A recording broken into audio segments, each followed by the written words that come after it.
Nous sommes le 6 août 2003 en plein après-midi. Pour se rafraîchir, 2 habitants de Cazoul-les-Béziers décident de se baigner dans le lac dit du Roujas. Soudain, ils sont intrigués par un objet flottant non identifié en plein milieu du lac. En s'approchant, ils découvrent une sorte d'armoire métallique avec une porte à demi ouverte et devinent à l'intérieur une masse sombre dégageant une odeur pestilentielle.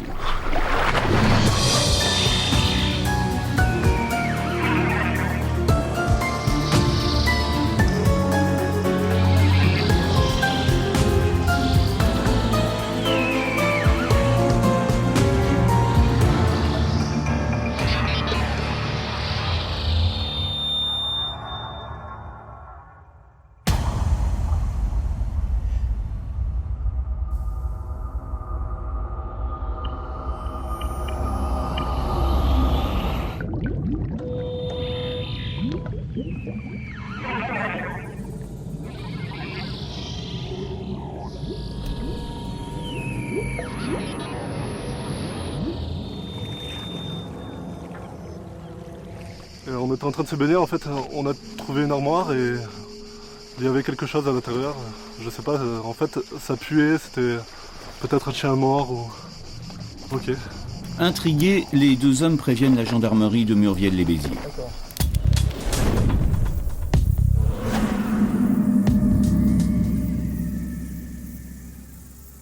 La gendarmerie appelle les plongeurs des pompiers pour aller voir, pensant qu'il pouvait s'agir d'un chien ou autre.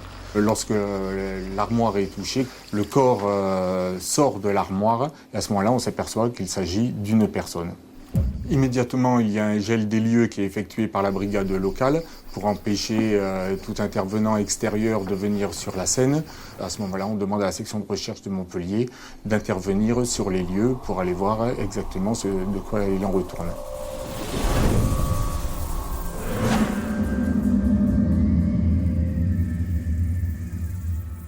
Les premières constatations qui ont été faites sont les constatations qui sont faites sur les lieux de découverte du cadavre. Alors, dans ce cas-là, nous avons procédé comme d'habitude, c'est-à-dire qu'il y a un examen du conditionnement du corps, l'examen de la housse qui l'entourait, du plastique qui l'entourait, des sacs plastiques. Donc c'est une opération de déshabillage du corps qui est effectuée en compagnie des services techniciens de la gendarmerie, mais c'est une procédure que nous effectuons nous-mêmes. Ensuite, il y a une deuxième étape, qui est une étape d'examen du corps lui-même.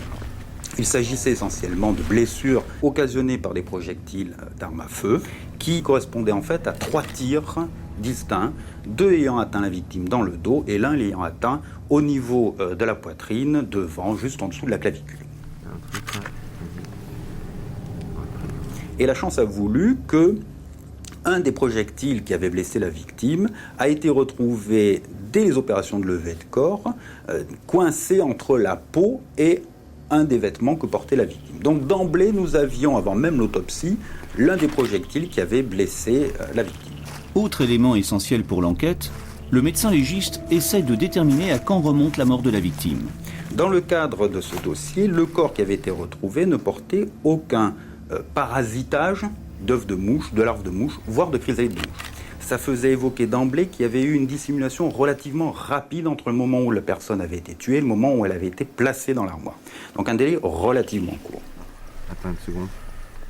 Le médecin légiste déterminera que la victime a pu être tuée entre 6 et 10 jours avant sa découverte. Une autre question, comment un corps enfermé dans une armoire au fond d'un lac peut-il remonter tout seul à la surface ? La putréfaction génère des gaz, qu'on appelle les gaz putréfactifs, systématiquement, et ces gaz, bien entendu, se sont retrouvés piégés au sein de cette structure métallique, et finalement, elle a joué un rôle, cette armoire, quasiment de ballast de sous-marin. Donc progressivement, on a eu un phénomène de remontée de l'armoire qui a suivi l'accumulation des gaz putréfactifs. Ce qui fait que enfermer ce corps dans une armoire, ou du moins enfermer un corps dans une armoire, c'est la pire des méthodologies qu'on puisse utiliser pour dissimuler un corps en l'immergeant.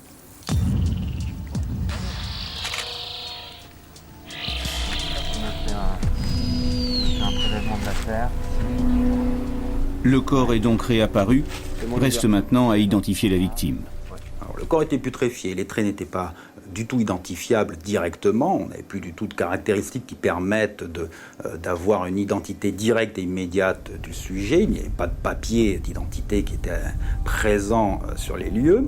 En revanche, on avait une silhouette. On savait déjà que c'était un sujet de sexe masculin, que très certainement c'est un sujet de ce qu'on appelle race caucasienne, c'est-à-dire une personne européenne.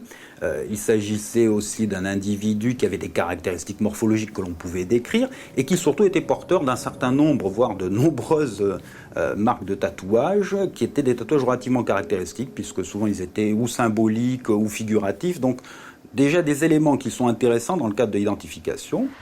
En tout cas, l'affaire est clairement criminelle. Et le lendemain, le 7 août 2003, le procureur de Béziers ordonne l'ouverture d'une enquête judiciaire. Dès le lendemain, on va sortir l'armoire du lac du Roujas en prenant toutes les précautions pour qu'il n'y ait aucune éraflure effectuée lors de cette sortie. Après, les techniciens dans l'identification criminelle de la brigade des recherches de Béziers vont faire les premières constatations pour voir les marques qu'elle peut avoir. Lors de l'examen de cette armoire, il sera découvert donc une trace de pas qui nous donnera une pointure de chaussure et une empreinte. Et également sous la tablette, un tampon mentionnant l'inscription V22682. Il s'avérera plus tard que le V correspond au mot vestiaire et que le 22682 est la date de sortie de chaîne de ce vestiaire. Pour identifier la victime, le meilleur indice, ce sont encore les tatouages. Et coup de chance, ceux-ci ont été dessinés par un tatoueur installé à Béziers. L'audition de ce tatoueur permettra en fait de savoir que la personne qui a ces tatouages est un prénommé Pascal et qu'il habite dans le centre de Béziers. C'est les seuls éléments, l'intéressé ne peut pas nous en dire plus. Un petit détail, il nous précisera que cette personne, à chaque fois qu'elle est venue, s'est vantée d'avoir fait de nombreuses années de prison.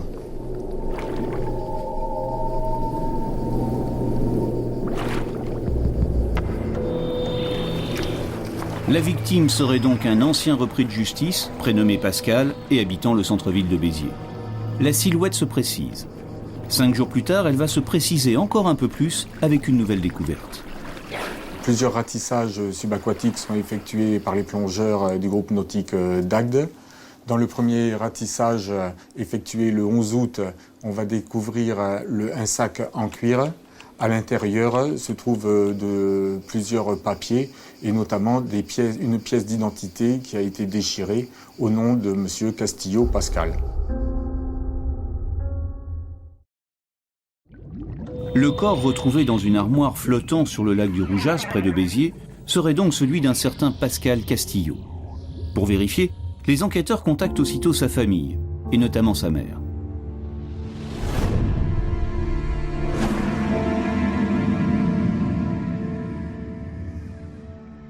Il me dit, on a retrouvé un corps, Madame Castillo. J'ai dit, vous avez retrouvé un corps? Mais j'ai dit, où vous allez, vous là, mais qu'est-ce que ça... C'est pas mon fils, oh non, on pense pas, mais enfin, on va vous faire voir des tatouages.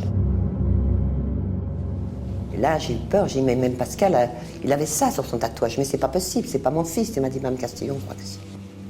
Ah, mon Dieu, comme j'étais dans l'état que j'étais, j'ai cru que j'allais mourir, J'ai dit, mais c'est pas possible, c'est pas possible, c'est pas mon fils, je pouvais pas le croire. J'étais Mon ami qui était costaud, heureusement, je voulais leur taper dessus, je disais, essayez de me calmer, je disais, mon Dieu, mon Dieu. Je vais vous montrer la photo d'un sac, vous allez me dire si... Convoqués à la brigade de recherche de Béziers, Madame Castillo et Christophe, son deuxième fils, sont pourtant contraints de se rendre à l'évidence. J'ai reconnu son sac, il avait un très beau sac qu'il mettait sur son épaule, qu'il avait acheté là-bas avec des trucs là. Il m'avait dit, maman, je t'en rapporterai un. Je vais également montrer une photo à votre fils, Christophe. S'il vous plaît, sur les voitures.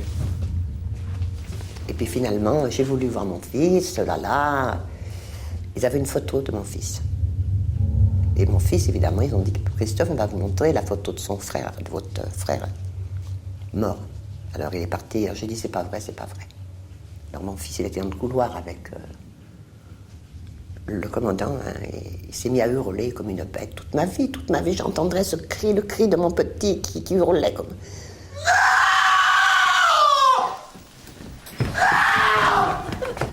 On aurait dit comme une louve, vous savez, qui avait perdu ses gosses. C'était pas possible, c'était inhumain.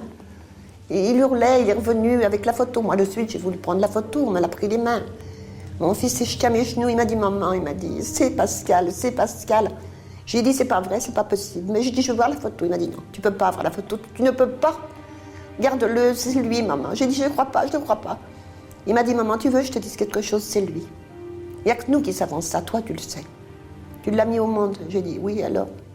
Il m'a dit, écoute, il m'a dit, tu sais qu'il avait une tache derrière l'oreille. Avec, ça faisait comme, vous savez, du duvet, là, et des points dessus. C'est une tache de naissance. J'ai dit, oui. Il m'a dit, c'est lui, maman. Ton fils est mort.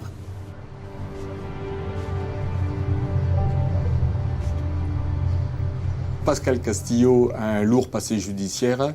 Il s'est fait connaître de la justice dès son plus jeune âge. En effet, dès 1984, il a une première condamnation pour braquage. En 1986, pour proxénétisme aggravé.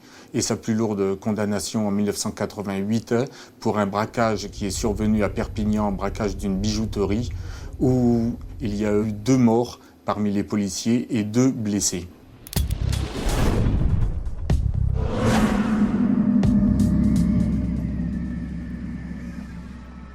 L'auteur principal du braquage et des meurtres en fait, a été condamné à perpétuité et Pascal Castillo avait été condamné à 20 ans parce qu'il avait été établi qu'il n'avait pas tiré. D'ailleurs, son arme était vide. Il avait une arme lors du braquage qui n'était pas approvisionnée. Et c'est visiblement quelqu'un qui a une forte personnalité, hein, qui avait décrit comme ayant beaucoup d'ascendant sur les gens, qui avait qui balançait entre cette identité de voyou, de dur, d'homme qui est capable de commettre des braquages.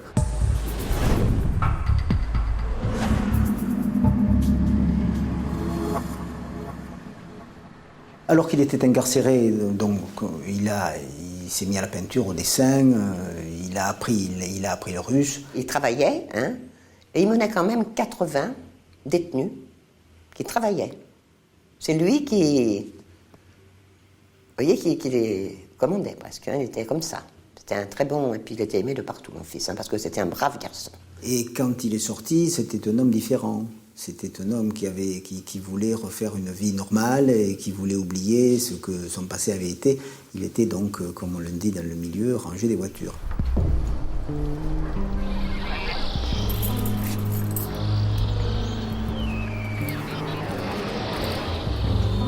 À partir de 2002, Pascal Castillo quitte la France pour la République dominicaine. Il ne reviendra qu'à 2 reprises. Et la dernière fois, c'est le 12 juillet 2003, soit 18 jours avant sa disparition. Sur place, il a fait l'acquisition d'un terrain. Il désire se lancer dans la culture fruitière. Le mystère demeure entier. Pourquoi un homme décidé à changer de vie se retrouve-t-il mort dans un vestiaire au fond d'un lac? À ce stade de l'enquête, 2 axes de travail se dégagent. Son passé carcéral et ses fréquentations. La première piste ouverte dans le cadre de cette affaire concerne le passé carcéral de M. Castillo. Donc on va regarder toutes les victimes de ces affaires, savoir où elles se trouvent actuellement et savoir si elle-même ou un membre de sa famille n'a pas pu venir sur le Biterrois apprenant que l'intéressé est sorti de prison pour lui donner la mort. On va également considérer, suite au dernier braquage sur Perpignan, l'aspect policier parmi ceux qui ont été tués, afin de savoir si les familles des intéressés, par vengeance, n'auraient pas pu venir. Ces portes sont respectivement fermées les unes après les autres. Tous les membres de ces familles sont identifiés et on s'aperçoit qu'aucune n'est venue dans le Biterrois à la période où Pascal Castillo se trouvait en France. Vous saviez qu'il était en relation dernièrement avec une jeune femme? Parallèlement, les enquêteurs s'intéressent également à l'entourage féminin de Pascal Castillo. Des membres de la famille, nous apprendrons également que depuis son retour en France, Pascal Castillo fréquente une nommée Martine Rodriguez, qui habite également à Béziers.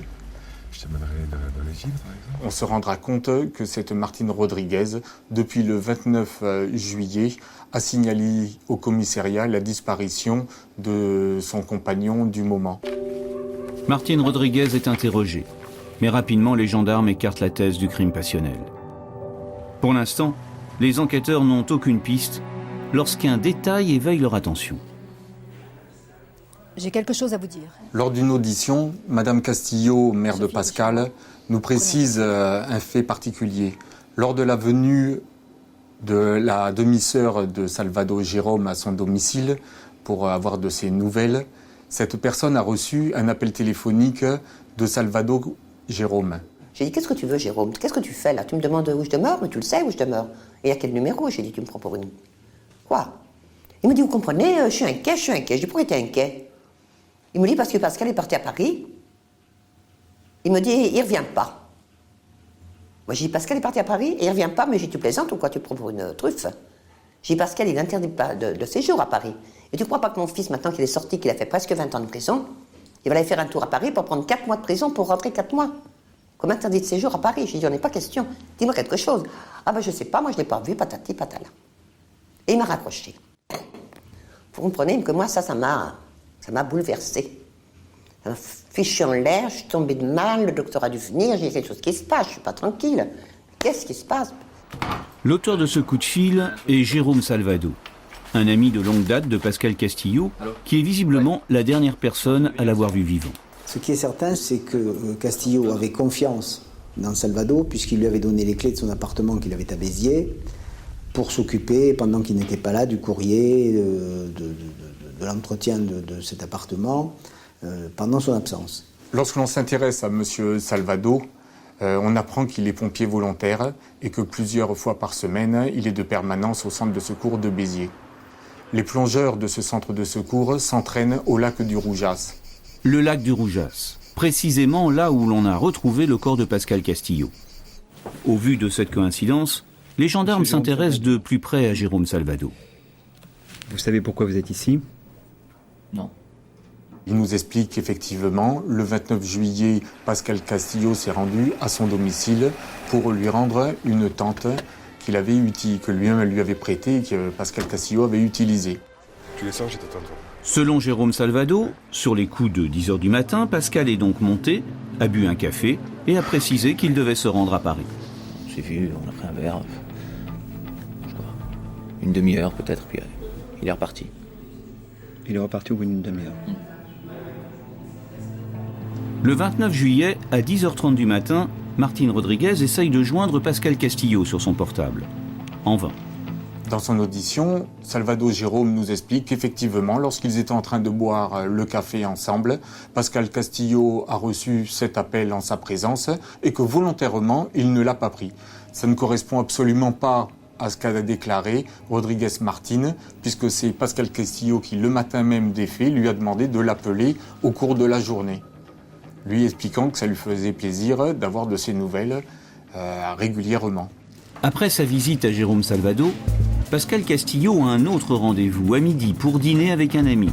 Mais il n'ira jamais à ce dîner et son téléphone ne répond plus. Finalement, ce n'est qu'en début d'après-midi que Martine Rodriguez, son amie, reçoit un texto en provenance du portable de Pascal Castillo.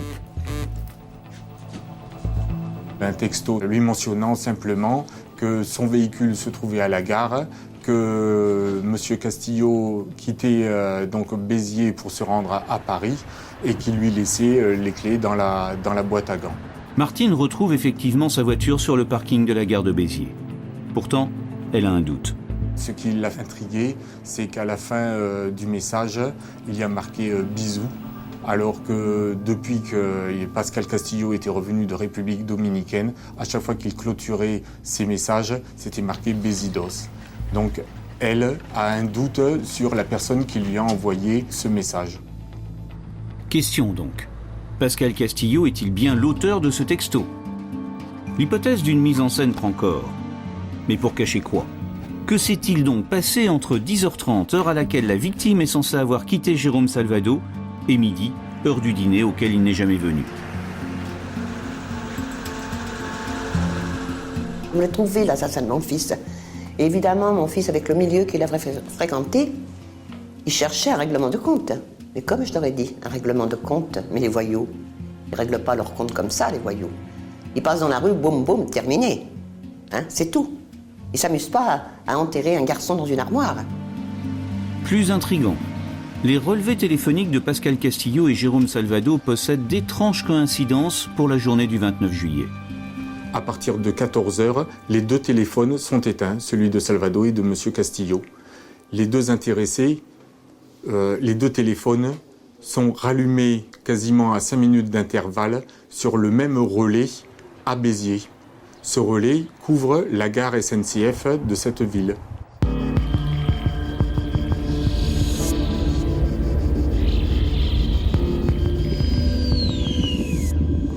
Une seconde recherche effectuée par ces plongeurs dans le lac du Roujas à un endroit tout à fait opposé permettra de découvrir un sac plastique contenant des habits et une serviette de toilette. À l'intérieur, il y avait également des petits morceaux de papier.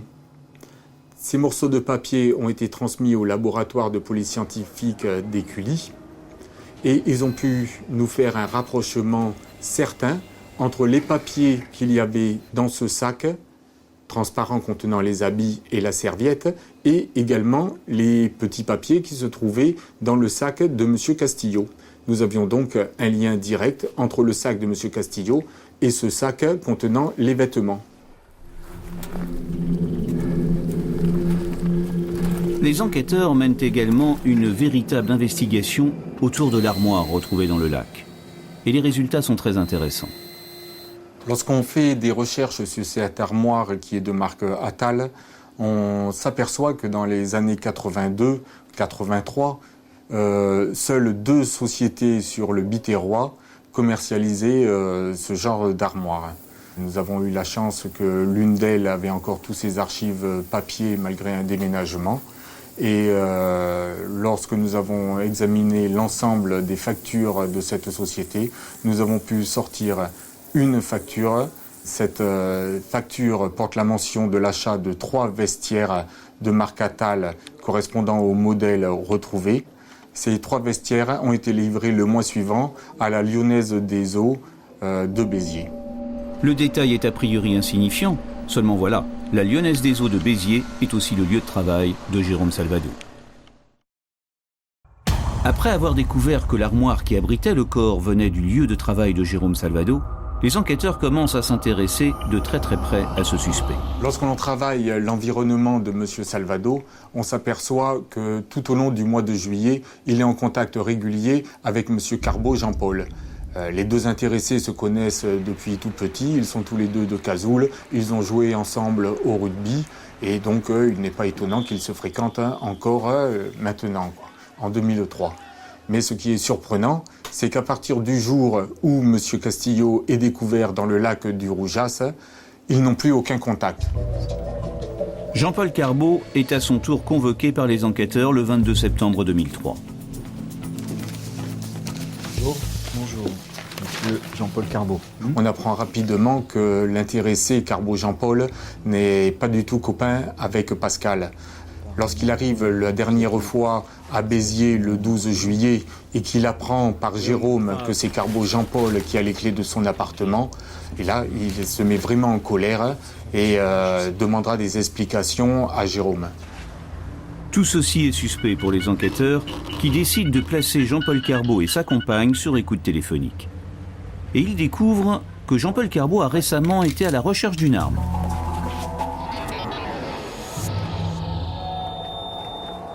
Vous êtes la dernière personne avant lui, je crois, ce jour-là. C'est rien, moi. On a retrouvé M. Pascal Castillo dans une armoire métallique. Les coïncidences sont trop nombreuses. Le 3 février 2004, Jérôme Salvado et Jean-Paul Carbo sont placés en garde à vue. Jérôme Salvado nie tout en bloc, même le lien avec l'armoire qui provient pourtant de son lieu de travail. Oui, alors moi, j'ai pas donné d'armoire à qui que ce soit, moi. Et j'ignore qui peut l'avoir sorti. Il revient aussi sur ses premières déclarations. En fait, il ne sait pas si Castillo allait réellement à Paris. Non. Il m'a pas dit où il devait se rendre, après m'avoir rendu ma tante. Pourtant, vous m'aviez dit qu'il devait aller sur Paris. Non, j'ai jamais dit qu'il m'a dit qu'il devait aller sur Paris. Il est venu juste me déposer ma tante et... Vous appeliez beaucoup avec M. Jean-Paul Carbo, et puis on a constaté que ces derniers temps, juste avant la mort... Évidemment, il n'explique pas non plus l'arrêt brutal de ses communications téléphoniques avec son ami Jean-Paul Carbo. Voilà, on s'appelle, on s'appelle pas. C'est comme ça, on contacte les personnes par période. Juste par période. Oui. Même quand c'est un ami d'enfance. Ah oui. L'autre suspect, Jean-Paul Carbeau, est interpellé chez lui. Et une perquisition permet de retrouver une serviette de couleur verte. Là, on a une serviette qui est similaire à celle que l'on découvre dans le lac du Roujas, mais on n'a absolument pas la preuve que ces serviettes sont identiques. Salvado nie. J'en sais rien, moi. Jean-Paul Carbeau, lui, banalise. T'es proche, ouais. Si les deux hommes ont cessé tout contact, c'est juste à cause de sa femme Nick. Vous n'étiez plus du tout en contact. Oui, c'est vrai. Non, c'est ma femme, elle ne le supportait pas, en fait. Et l'arme qu'il a voulu se procurer ? Oh, c'était juste pour se défendre dans une histoire de trafic de drogue, dont il reconnaît par ailleurs être un consommateur. On a retrouvé également ce type de serviette à votre domicile. Quant à la serviette verte retrouvée à son domicile, ce n'est pour lui qu'un simple hasard. Ouais, c'est peut-être la même serviette, mais... celle qui a été découverte près de Pascal ne vient pas de chez moi. Il y en a beaucoup d'identiques, j'ai tout simplement le même modèle. Évidemment, les gendarmes ne croient pas au hasard. Et si les deux serviettes proviennent du même lot, ce serait une preuve de culpabilité de Jean-Paul Carbeau. Difficile, cela dit, à démontrer dans les 48 heures de garde à vue. Il nous faut une preuve scientifique. La preuve scientifique, on sait qu'on ne va pas l'avoir au cours des 24 heures qui nous restent. Donc c'est pour ça que les intéressés restant sur leur position, à savoir qu'ils ne sont au courant de rien concernant l'homicide de M. Castillo, on décide d'interrompre leur garde à vue. Et de poursuivre les recherches. C'est à vous ? Et ils ont raison, car ils vont trouver d'autres serviettes de couleur verte, cette fois chez la mère de Jean-Paul Carbeau. Mais qu'est-ce que vous voulez avec ça ? Nous avons donc transmis au laboratoire de police scientifique d'Écully les deux serviettes, celle découverte dans le sac plastique et celle découverte au domicile de M. Carbeau. Et on pu déterminer que le colorant utilisé pour les deux serviettes était identique et ne se faisait plus depuis de nombreuses années. Que ces serviettes faisaient donc partie d'un même lot qui, pour la société Jalal, avait été vendu dans les années 70. Ce qui confortait l'audition qui avait été prise quelque temps auparavant auprès de Madame Carbeau-Mère, puisqu'à son domicile, une serviette identique avait été découverte et qu'elle nous avait dit qu'elle provenait de son époux qui, dans les années 70, lui avait ramené tout un lot de serviettes et qu'au cours des mois précédents, elle en avait donné un lot à son fils Jean-Paul.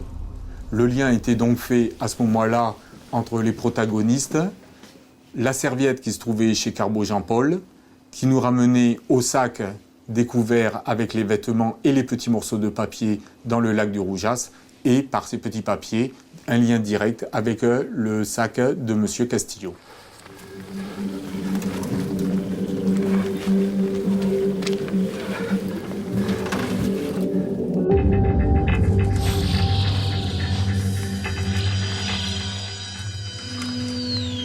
Le filet se resserre. D'autant que les écoutes téléphoniques sur Carbeau et Salvado révèlent de nouveaux éléments.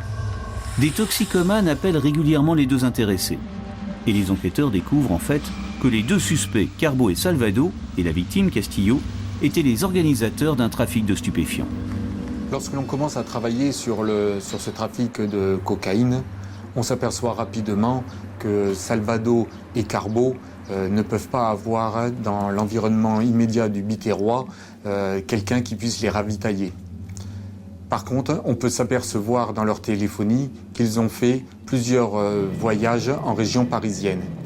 Lorsqu'on fait l'étude également de la téléphonie de Pascal Castillo, on se rend compte qu'en fait, lors de certains de ces voyages, Pascal Castillo était présent. Ce qui nous amène à penser qu'en fait, le ravitaillement se fait par l'intermédiaire de Pascal Castillo sur la région parisienne. 3 hommes impliqués dans un trafic apparaît alors un mobile fréquent dans les affaires de drogue, l'argent. Par exemple, une dette de Salvado et Carbeau envers leur fournisseur Castillo.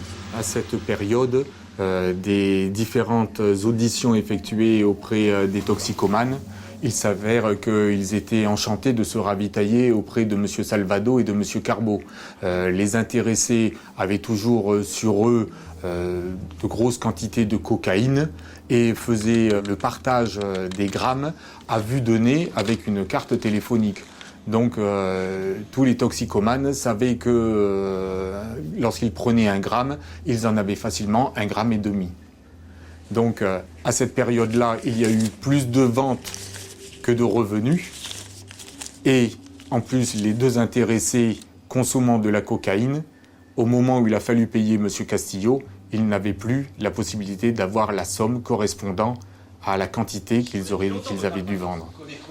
Donc M. Castillo leur a mis vraisemblablement la pression pour avoir son argent. Pascal Castillo a-t-il été victime d'un règlement de compte? Ces 2 revendeurs de drogue, faute de ne pouvoir le payer, l'auraient-ils assassiné? En tout cas, le 16 juin 2004, Jérôme Salvado et Jean-Paul Carbo sont mis en examen par la justice française pour meurtre sur la personne de Pascal Castillo, mais aussi acquisition, détention et cession de produits stupéfiants.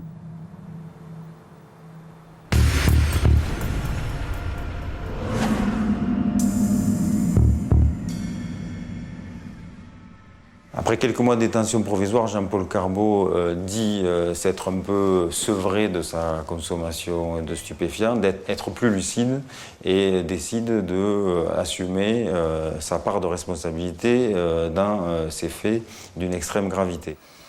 Le 26 octobre 2004, Jean-Paul Carbo passe donc aux aveux lors d'une convocation devant le juge.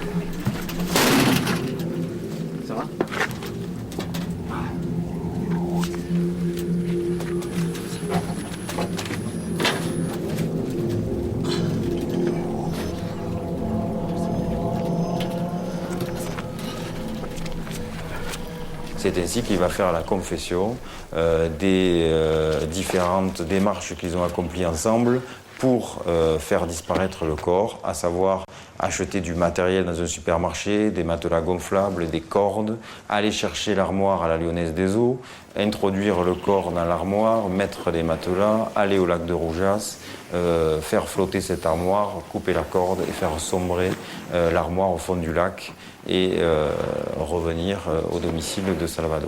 Et donc, il fait la confession qu'il a participé à ce recel de cadavres et à cette disparition de preuves d'un crime.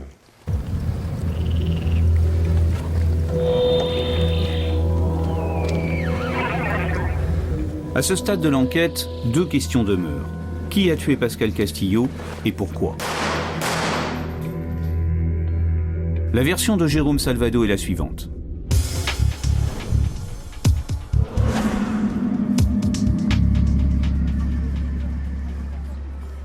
Carbo consomme des stupéfiants et il semblerait qu'il n'ait pas toujours payé Castillo. Il semblerait également qu'il y ait une quantité de stupéfiants que Castillo avait laissé dans son appartement en dépôt, que Carbo n'a pas conservé et qu'il aurait consommé. Castillo serait mécontent et là Salvado lui dit « Écoute, moi je fais l'intermédiaire là, mais vaut mieux que tu t'expliques en direct avec Carbo. Vous allez vous retrouver. » Et Salvado va organiser le rendez-vous chez lui, le lendemain, le 29. C'est-à-dire que chez lui, le 29, au matin, il y a Carbo, et puis ils attendent tous les 2 Castillo. Carbo, manifestement, est paniqué à l'idée de voir Castillo. C'est là qu'appelle Castillo. Je viens d'arriver, je me gare, très bien. Conversation ne fonctionne pas très bien, le réseau n'est pas très bon. Et puis, il dit à Carbo, va lui ouvrir. Et à ce moment-là, Salvado entend Carbo qui descend les escaliers. Et puis, la porte a été ouverte et il entend 3 coups de feu. Il ne voit pas la scène, mais il comprend qu'à ce moment-là, il explique, Carbo a tiré sur Castillo, une fois de face, semble-t-il, 2 fois à bout portant dans le dos. L'arme étant une arme qui se trouvait à son propre domicile, mais dont, dit-il, Carbo connaissait la cachette du fait de l'intimité des deux hommes. Jean-Paul Carbo, lui, a une toute autre version des faits. Et il va expliquer que Jérôme Salvador l'a appelé dans la journée du 29 juillet, le matin une première fois, l'après-midi une seconde fois, lui expliquant que Pascal Castillo avait été tué à son domicile par des hommes de la mafia qui lui avaient laissé le cadavre sur les bras et qu'il se retrouvait dans une grande difficulté, qu'il fallait l'aider à faire disparaître le corps. Le 7 décembre 2006, une reconstitution a lieu à Cazoul-les-Béziers. Le juge veut confronter chacune des versions des deux hommes à la réalité. Les deux protagonistes se renvoient la balle, chacun expliquant que c'est l'autre qui s'est saisi de l'arme pour tuer M. Castillo. Ce qui fait que dans ce cas de figure, généralement les magistrats instructeurs demandent aux experts présents de pouvoir, ou du moins d'essayer, de reconstituer sur les lieux les événements tels que l'on peut les déduire par rapport aux constatations matérielles qui ont été faites. Les experts, quant à eux, s'appuient sur les résultats de l'autopsie du corps de Pascal Castillo, notamment sur les constatations liées aux blessures. C'était des blessures pour lesquelles les projectiles avaient eu des trajets très descendants ou relativement descendants. Ça sous-entendait une chose très simple, c'est que le tireur avait été positionné au moment des tirs au-dessus de la victime. Donc, soit avec une victime qui était plus bas située qu'elle, du fait d'être assis, d'être à genoux même, soit alors parce que l'auteur était positionné sur un lieu en hauteur au-dessus de sa victime. Justement, les pièces principales de la maison de Jérôme Salvador se trouvent à l'étage, en haut d'un escalier. Dans cette conformation de lieu, on pouvait immédiatement supposer que le tireur était positionné dans la volée d'escalier qui était en bout de couloir, la victime lui faisant face au pied de ces escaliers. Donc nous avons constitué la gestuelle de cette façon-là. Un tir effectué de face alors que celle-ci est debout, le tireur étant positionné dans l'escalier, et puis 2 derniers tirs que l'on peut appeler coups de grâce, situés dans le dos de la victime alors que celle-ci était positionnée au sol, par terre.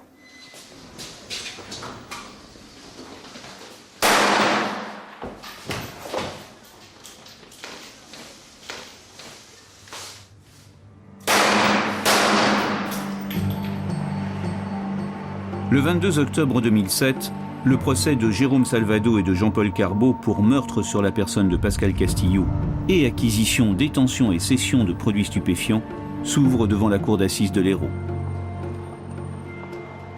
Il y a plusieurs éléments en fait. Il y a d'abord l'attitude des deux hommes à l'audience qui est très différente. Jean-Paul Carbo qui est assez, tout au long des audiences, qui est très calme, parfois même un peu absent, est assez convaincant dans ses dénégations, dans ses explications, où il raconte depuis le début qu'en fait lui n'a pas tiré, qu'il est simplement venu rendre service à Jérôme Salvador, qu'il a appelé un jour en lui disant quelqu'un était venu tuer Pascal Castillo à son domicile. Jérôme Salvador, lui, a une attitude différente à l'audience. Lui aussi jure qu'il n'y est pour rien, mais paraît au fil des audiences beaucoup moins convaincant. Il est très nerveux, très instable. Il a des réponses qui ne paraissent pas forcément crédibles. Il est presque même agressif face aux questions des avocats.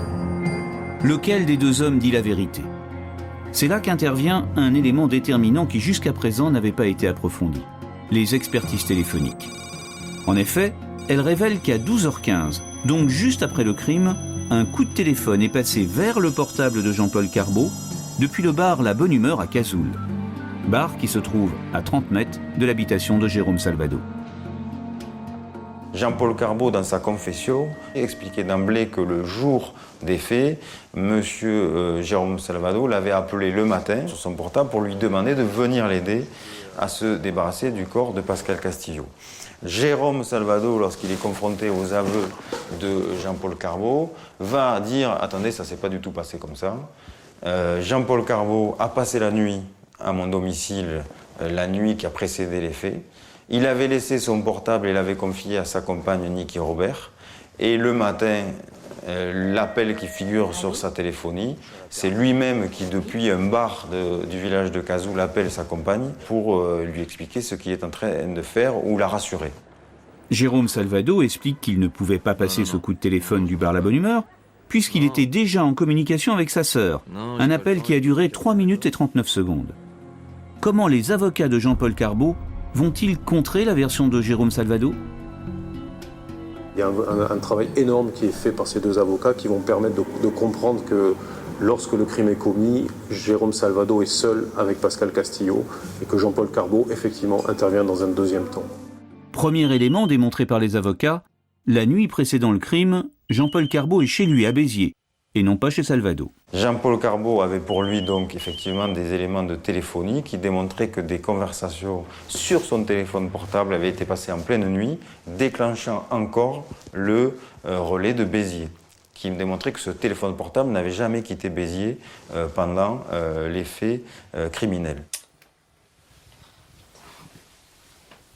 Répète, je comprends pas là. C'est la nuit là, mon gars. Qu'est-ce que t'as ? Qu'est-ce qu'il y a ? Et il y avait notamment un appel lié à son trafic de stupéfiants. C'était un de ses clients qui, en pleine nuit, cherchait à s'approvisionner et qui téléphonait à plusieurs reprises sur ce téléphone portable avec des conversations qui duraient plus d'1 minute, voire même l'une de ces conversations plus de 3 minutes. Interrogé, ce toxicomane disait la chose suivante: si ça a duré 3 minutes, c'est forcément que je parlais à Jean-Paul Carbaud, parce que sa compagne, je ne la connais pas. Ce qui donnait la conviction absolue aux enquêteurs comme aux juges d'instruction que Jean-Paul Carbaud était à son domicile à ce moment précis et n'était donc pas à Cazoul, comme l'affirmait Jérôme Salvado. Deuxième point.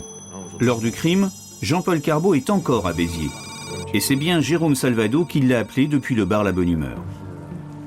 Et on a réussi à démontrer que l'appel de 3 minutes 39 permettait à Jérôme Salvado d'avoir passé les 2 appels considérés, parce qu'en réalité, il ne s'agissait pas de 12h12 et quelques secondes, mais bien 12h12 et 0 secondes, et ça permettait matériellement d'arriver jusqu'au bar de La Bonne Humeur, avec la circonstance supplémentaire que l'homme pouvait disposer d'un téléphone portable sans fil, qui lui permettait de gagner quelques mètres, de raccrocher avec sa sœur, continuer à parler et d'arriver au bar de La Bonne Humeur et appeler son ami. Et cette circonstance était tout à fait probable, parce qu'on se trouvait dans un scénario qui était le suivant.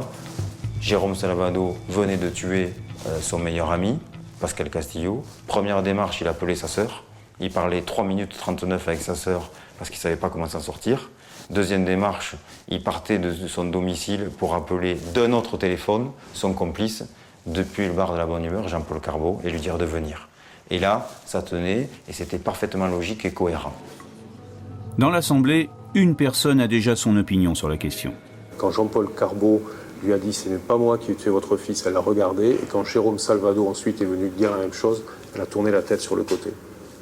Pour elle, on avait l'impression, avant même que le verdict soit rendu, qu'elle avait déjà les idées extrêmement claires sur qui avait tué son fils et qui ne l'avait pas tué. J'ai dit, c'est toi qui as tué mon fils. 2 fois, je lui ai dit, c'est toi qui l'as tué. Souviens-toi, Jérôme. J'ai dit tout ce qu'il avait dit au téléphone et tout ce qu'il m'avait dit. Il m'avait pris dans ses bras en me disant, je te jure, sur la tête de ma mère, c'est pas moi. Même de mon petit-neveu. C'est salopard, là. Vous voyez? Et j'ai dit, il n'a pas levé les yeux. J'ai dit, c'est toi qui as tué mon fils. L'autre, il ne l'a pas tué, mais il l'a enveloppé. Mais toi, tu l'as tué, mon fils.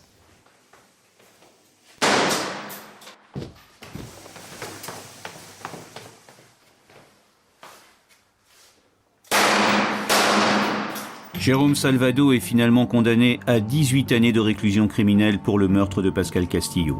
Jean-Paul Carbaud, lui, est acquitté. Quant au véritable mobile de ce meurtre, il s'agissait d'une dette d'un montant de 3 000 $. Jérôme Salvado a nié le crime jusqu'au bout. Il a été condamné, il a été reconnu coupable, mais il n'a jamais fait appel. Je pense qu'un homme qui se retrouverait seul à assumer la responsabilité d'un crime qui a été commis par son ami ne pourrait pas le supporter.